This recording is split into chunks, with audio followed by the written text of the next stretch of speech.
Oke, selamat pagi semuanya. Pagi Pak. Pagi Pak. Oke, pada pagi hari ini ya kita masih di pembelajaran cerita pendek ya. Tapi sebelumnya kita akan buka dulu pembelajaran kita dengan berdoa, menyerahkan sepenuhnya keberlangsungan pembelajaran ini kepada Tuhan Yang Maha Esa. Saya minta kesediaan teman kita si Fanny Olivia untuk memimpin kita di dalam doa. Mari kita berdoa. Tak perlu diikuti, Tuhan Yesus, terima kasih atas berkabul dan pasti sekarang kami akan memulai pelajaran bahasa Indonesia. Kiranya Tuhan berkati kami dan berkati juga guru-guru kami, orang tua kami, dan teman-teman kami. Dalam nama Yesus kami berdoa, amin. Amin. Terima kasih, Tuhan memberkati. Sekarang saya akan mengabsen Andi, Hadir Pak. Andreas Naftali, Hadir Pak. Angel Su. Hadir Pak. Mengingatkan pembelajaran minggu lalu atau 2 minggu yang lalu ya, di pertemuan kita sebelumnya itu kita sudah membahas tentang unsur-unsur dan struktur cerpen ya. Apalagi kita sudah membaca dan melihat video video batu betangkup dan cerpen pohon keramat ya. Saya rasa itu juga sudah bisa untuk merangsang kita di dalam pemahaman tentang bagaimana cara menyusun cerita pendek dengan baik dan benar. Ya, mungkin kalau dengan memperhatikan cerpen aja mungkin kita agak sedikit sulit. Ada yang karena di antara kita ini kan ada yang sifatnya itu orangnya visualisasi ya. Artinya dia kalau melihat video ataupun gambar baru mengerti. Ya kan?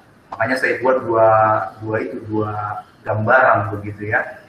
Ada yang berupa cuma teks di buku, ada juga yang saya putarkan video yang kemarin gitu.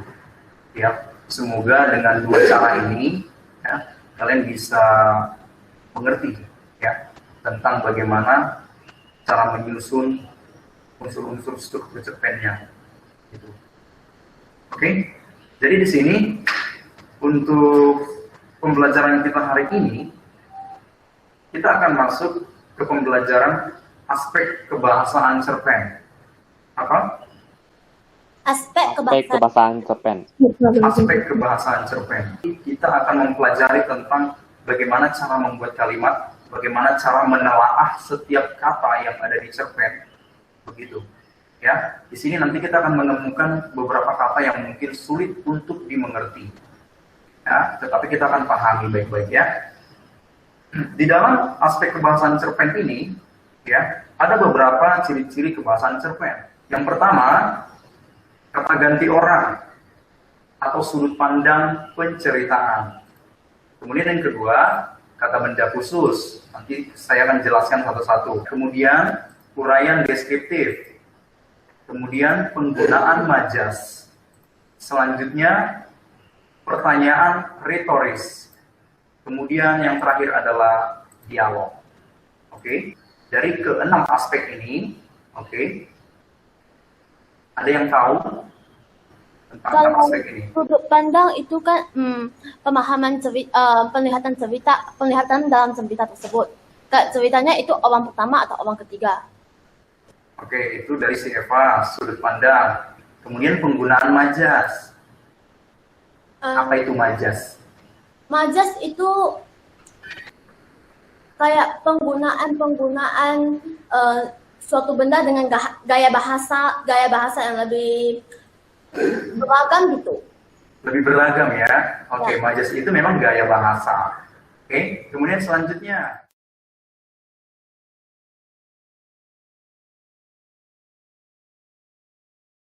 Kemudian penggunaan majas. Sebenarnya majas itu ada banyak, ya, banyak sekali majas-majas yang ada hiperbola dan lain-lain sebagainya. Tetapi di dalam pembuatan cerpen, ya, di dalam cerpen biasanya yang sering ditemukan itu adalah 3 majas. 3 majas itu apa?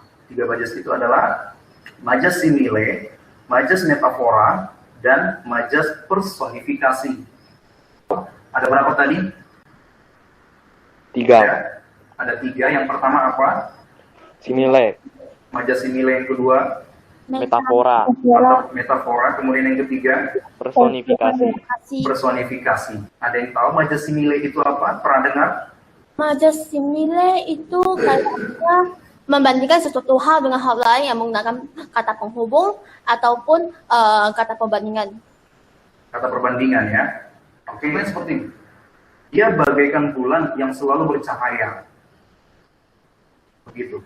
Jadi, majas simile ini adalah yang ditandai dengan pemakaian kata bagaimana, kemudian kata umpama, kemudian kata bagaikan, begitu.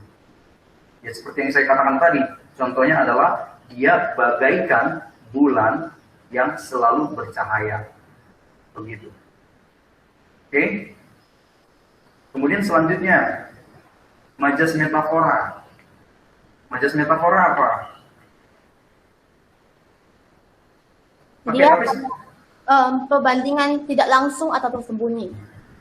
Perbandingan tidak langsung atau tersembunyi. Ya. Iya, bisa nggak dibuat contoh yang satu? Bapak, saya Pak.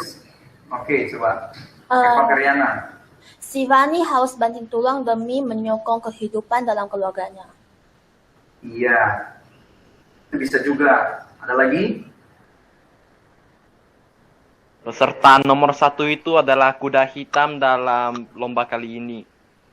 Oke, betul. Ada lagi? Ini Pak,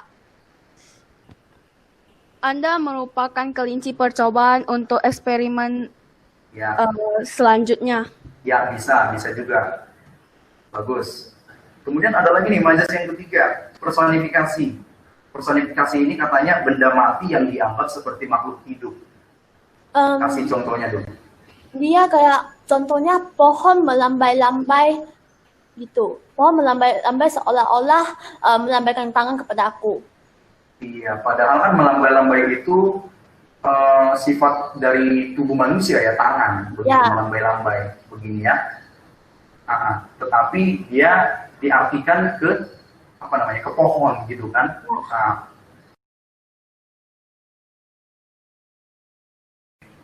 paham ya sampai di sini ya? Bagaimana?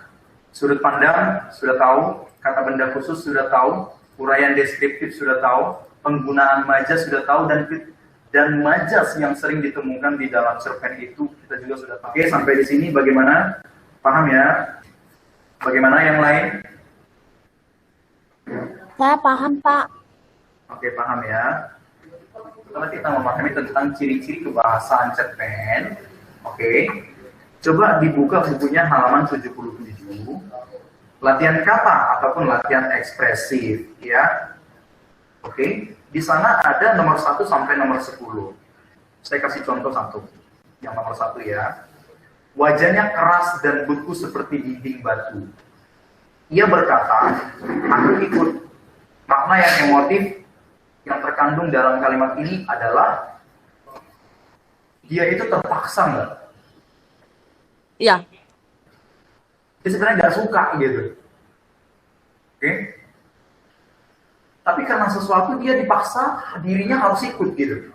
Ya. Nggak ada orang yang memaksa dia. Orang tidak ada yang memaksa dia loh. Tapi Ingat ya? sesuatu di hatinya gitu. Iya, tetapi gimana ya? Pikiran dan hatinya mengatakan, ya wajib harus ikut. Ya, Kalau ada nggak dia ketinggalan. Misalnya pembelajaran nih, ya. Misalnya pembelajaran. Mungkin di sini maaf tidak banyak yang suka dengan matematika, sama seperti saya juga. Perhitungan saya nggak terlalu suka. Oke? Paham ya?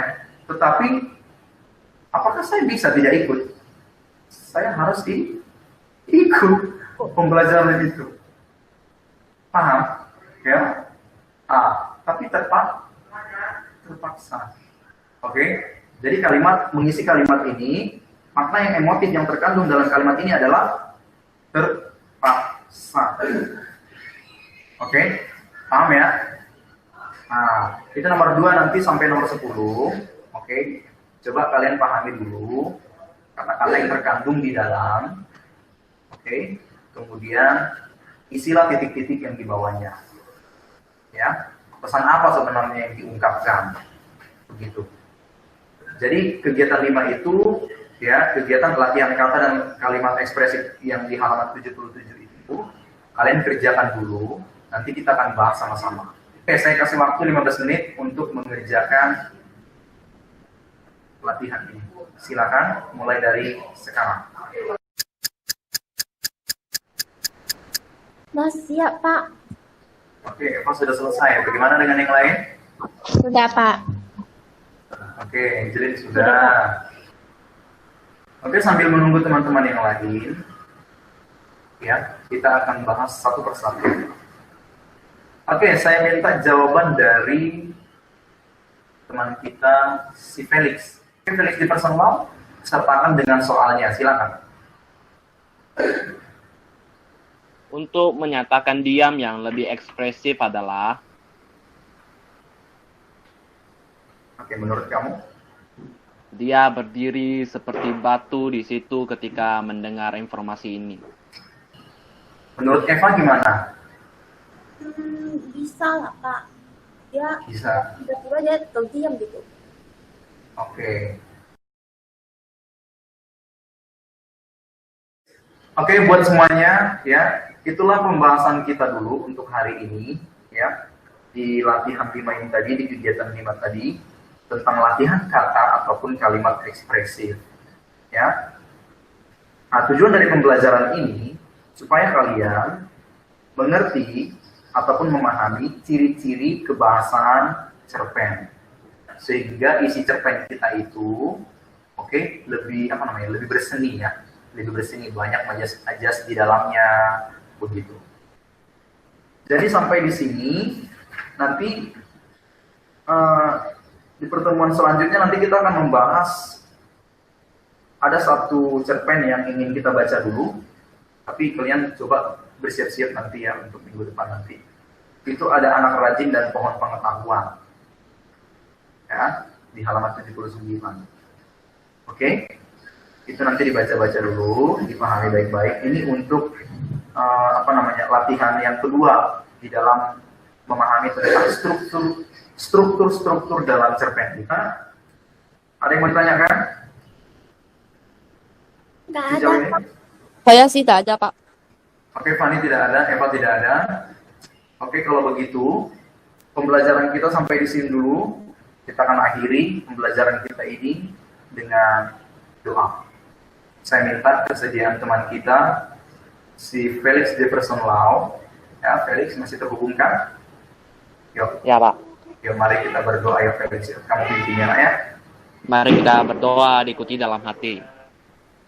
Tuhan Yesus yang baik, kami bersyukur kepada-Mu. Tuhan, sekarang kami sudah selesai pembelajaran kami pada hari ini. Mohon Tuhan berkati kami, bimbing kami pada kegiatan-kegiatan kami selanjutnya. Terima kasih Tuhan Yesus, dan nama Tuhan Yesus kami berdoa. Amin. Amin. Oke, mungkin begitu dulu untuk pertemuan kita hari ini. Tetap semangat dan harus rajin-rajin membaca buku biar wawasannya lebih luas lagi. Oke, selamat siang. Tuhan memberkati. Bye-bye, Pak.